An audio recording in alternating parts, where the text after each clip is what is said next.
Hindi nagustuhan ng Department of Justice o DOJ ang finger heart sign at side comments na ginawa ni Sara Diskaya na magtungo ito sa kagawaran. Kaugnay niyan, hiningi na rin ng DOJ sa mga Diskaya mga dokumentong magsisilbing prueba laban sa mga pangalang inaakusahan nilang sangkot sa manumalyang flood control projects. Ang detalye sa ulat ni Luisa Erispe. Kumusta po? Pasimpleng finger heart sign.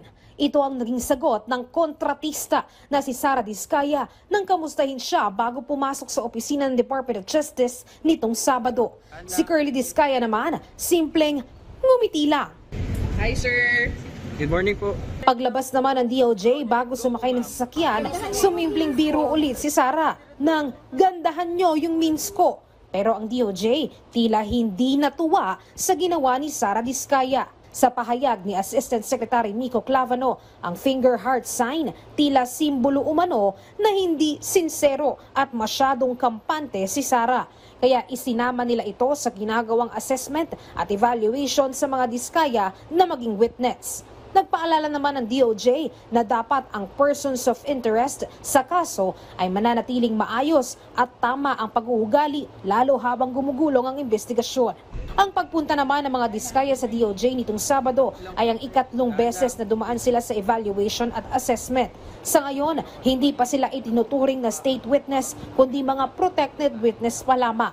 Hinihingi ng DOJ ang mga ledgers at dokumento ng mga Diskaya upang maging patunay sa mga pangalang idinadawit nila sa kaso ng mga maanumalyang flood control projects at makasama ang mga ito sa irerekomendang masampahan ng reklamo. We want to ask them specific matters about it kasi ang problema mo, if you cannot point out and you do not have supporting evidence, it's very hard. Kaya nga, I asked to meet him tomorrow, but I will ask the Senate President to probably give him a day or half a day to look out at his records. Kasi si Curly may hawak na records eh. And while in detention, he cannot produce the records for us. And we want the ledgers and other documents to be given to us. Sa huling tala ng DOJ, 21 individual na ang inirerekomendang sampahan ng malversation, indirect bribery at graft and corrupt practices kaugnay ng maanumalyang flood control.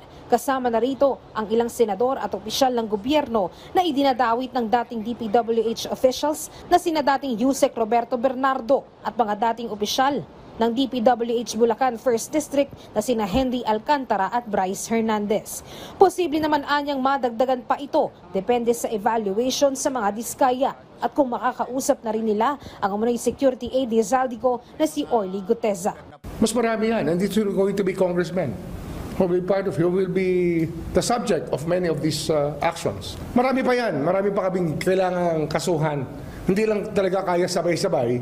And besides, we want to work with the ICI already about all of these people who have to be brought to court.